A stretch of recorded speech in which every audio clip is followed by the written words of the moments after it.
Hello भाई लोग, मैं हूं फैक्ट भाई। और नॉर्थ कोरिया की लड़कियों के लिए आर्मी में भर्ती होना 2015 में कंपलसरी किया गया था, पर इनकी ट्रेनिंग के दौरान होने वाले टॉर्चर वो नॉर्थ कोरियन लड़कियां 1990 से झेलती आ रही हैं, जब सबसे पहली बार भूखमरी और गरीबी के चलते नॉर्थ कोरियन बेटियों ने अपने परिवार के लिए आर्मी में भर्ती होने का कदम उठाया था। उसकी भी स्टोरी काफी इंटरेस्टिंग है, पर उससे भी हैरानी की बात यह है कि जिन बेटियों ने देश की रक्षा का प्रण लिया, नॉर्थ कोरिया में वो ही सुरक्षित नहीं है। नॉर्थ कोरियन आर्मी की सोल्जर रह चुकी जेनिफर किम के मुताबिक 70% फीमेल सोल्जर्स का शारीरिक रूप से शोषण किया जाता है। एंड इतना सब होने के बाद भी ये क्या करते हैं? वेल, चलो देखते हैं आज के वीडियो में। अब आप मुझे बताओ कि लोगों के दिन की शुरुआत किससे होती है? नहाने से, राइट? पर नॉर्थ कोरियन फीमेल सोल्जर्स की बिल्कुल भी नहीं।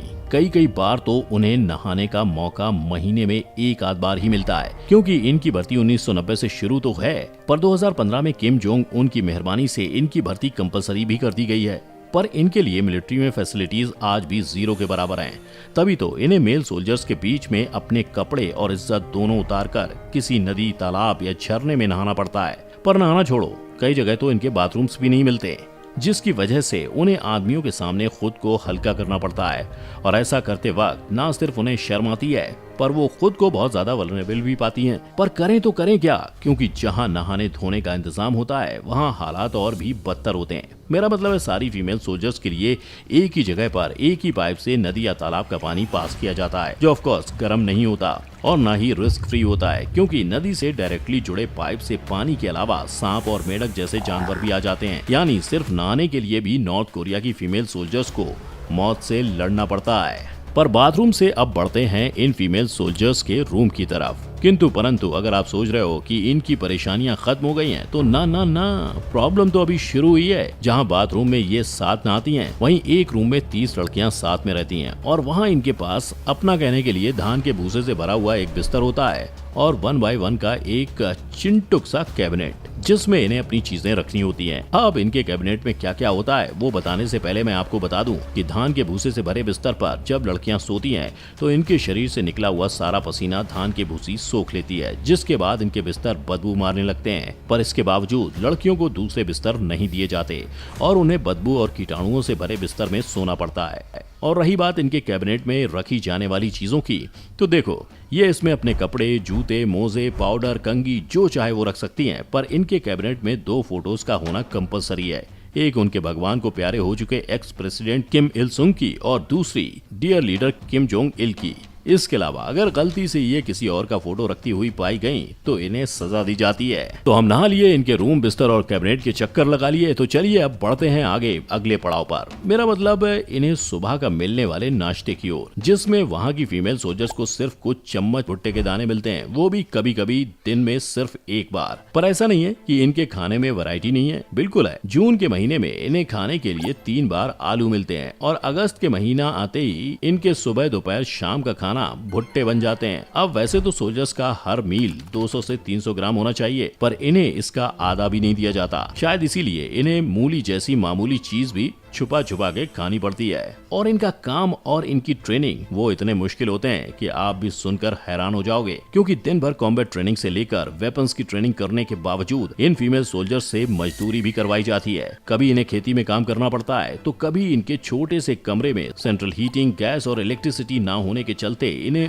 ऊंचे पहाड़ों से जलाने के लिए लकड़ियां भी खुद ही इकट्ठा करनी पड़ती हैं। लेकिन क्या इतना सब करने के बाद ये अपने कमरे में जाकर आराम कर पाती हैं? नहीं, क्योंकि भले ही मेल और फीमेल दोनों सोल्जर्स को बराबर बताया जाता हो, पर मिलिट्री में ना तो इन्हें एक जैसी पगार दी जाती है और ना ही इनके काम एक बराबर होते हैं। जहां मेल सोल्जर्स को आराम फरमाने का मौका मिलता है, वहीं लड़कियों से ना सिर्फ खाना बनवाया जाता है, पर बाकी के छोटे मोटे काम के लिए भी इन्हीं लड़कियों को कहा जाता है। इनके इसी कम खाने, ज्यादा मेहनत और कड़ी ट्रेनिंग वाले स्ट्रेस के चलते फीमेल सोल्जर्स को आर्मी में भर्ती होने के 6 महीने से लेकर 1 साल भर के अंदर पीरियड्स आने ही बंद हो जाते हैं। पर जहां दुनिया भर में ऐसा कुछ होने पर औरतें परेशान और दुखी होती हैं, वहीं नॉर्थ कोरियन सोल्जर्स खुश होती हैं। उनके मुताबिक उनकी जिंदगी पहले ही बहुत परेशानियों से भरी होती है, और पीरियड्स आने के बावजूद उन्हें किसी तरह की कोई सहूलियत नहीं दी जाती।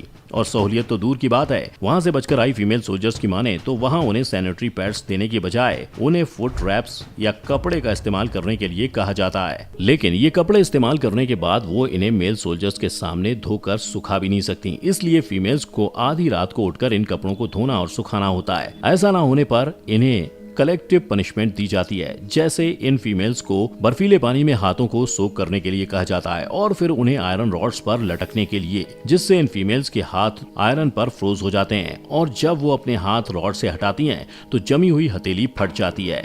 अब वैसे तो नॉर्थ कोरियन सोल्जर्स में सैनिटरी पैड्स डिस्ट्रीब्यूशन करने की अनाउंसमेंट उनकी भर्ती कंपलसरी करने के साथ ही 2015 में हुई थी। 2017 में ही वहां सैनिटरी पैड्स की शॉर्टेज हो गई और ना जाने कब तक इन फीमेल सोल्जर्स को इसी तरह जीना पड़ेगा। इन टिप टॉप सोल्जर्स को देखकर शायद आप भी ये धोखा खा सकते हो कि किम जोंग उन, जो अपने देश के 15% से 40% तक का कंट्री बजट मिलिट्री पर खर्च करता है, वो देवता इंसान है। पर ना, इस बजट का सबसे बड़ा हिस्सा वेपन्स के लिए जाता है। तभी तो इन फीमेल्स के कपड़े जैसे भी दिखें, पर इनके हील्स पर नजर डालते ही आपको रस्सी या इलास्टिक से बंधे हुए पैर दिखेंगे, जो इन्हें इनके हील वाले जूतों को अपने पैरों में रोक के रखने के लिए बांधने पड़ते हैं। फिर भले इनके पैर में खून की सर्कुलेशन रुक क्यों ना जाए। वहीं इनके कपड़ों की बात करें तो फीमेल्स को हमेशा अपने यूनिफॉर्म को बहुत ही ध्यान से रखना होता है, क्योंकि इन्हें गर्मी की यूनिफॉर्म 2 साल में एक बार और सर्दी की 3 साल में एक बार मिलती है। पर सिर्फ वर्दी को संभालना ही नहीं, इन्हें उसे पहनते वक्त भी ध्यान रखना होता है। जहां एक्स नॉर्थ कोरियन सोल्जर्स के मुताबिक इन्हें हाथ से लेकर गले के कॉलर तक के बटन्स को हमेशा बंद रखना होता है। अगर गलती से ऐसा ना हो तो फीमेल्स को मिलिट्री प्रिजन में 3 दिन बिताने पड़ते हैं। यूनिफॉर्म, हील्स के अलावा इन फीमेल्स को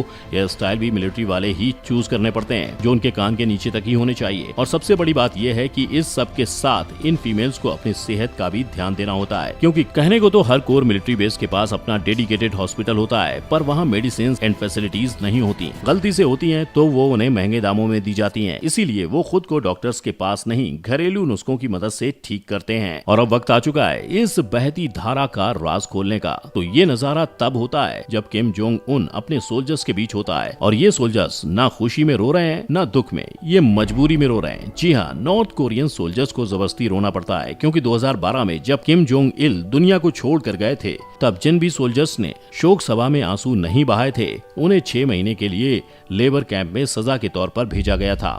फैक्ट भाई तो यही कहेगा कि जिस तरह की जिंदगी इन फीमेल्स को वहां जीनी पड़ रही है, उसके बाद इनका डिमांड करने पर रोना तो छोटी मोटी चीज है। क्योंकि जैसा मैंने आपको पहले ही बताया, एक्स फीमेल सोल्जर्स के मुताबिक वहां लड़कियों के साथ शारीरिक शोषण होना एक कॉमन बात है। हालांकि कहने को वहां इस जुर्म के लिए 7 साल की सजा होती है, पर जो ऑफिशियल्स लड़कियों का शोषण करते हैं वो उन्हें इतना डरा देते हैं कि लड़कियां अपने हक के लिए लड़ने तक की हिम्मत छोड़ देती है। गलती से अगर वो प्रेग्नेंट हो जाए तो उन्हें या तो घर भेज दिया जाता है, या तो उन्हें अपने बच्चे को दुनिया में आने से पहले ही मार डालना पड़ता है। क्योंकि आर्मी में भर्ती होने वाली फीमेल्स को भर्ती से पहले ना शादी करना अलाउड होता है और ना ही भर्ती होने के बाद शारीरिक संबंध बनाना। पर उनका शोषण करने वाले दरिंदे वो बिना किसी डर के खुलेआम घूमते हैं। आज अगर आप नॉर्थ कोरिया और अमेरिका की मिलिट्री को कंपेयर करें तो अमेरिका में 1000 लोगों पे सिर्फ 5 सोल्जर्स हैं, और वहीं नॉर्थ कोरिया में 1000 लोगों पे 47। गिनती के मुकाबले में अपने दुश्मन अमेरिका से बहुत आगे है। लेकिन ये सब किस कीमत पर? क्या आपको नहीं लगता नॉर्थ कोरिया के लड़कियों को अपनी जिंदगी के फैसले लेने का उतना ही हक होना चाहिए जितना बाकी देश की बेटियों को है? आपकी इस बारे में क्या राय है? नीचे कमेंट सेक्शन में बताएं। वीडियो को लाइक, शेयर और चैनल को सब्सक्राइब करें। हम फिर मिलेंगे। Until then,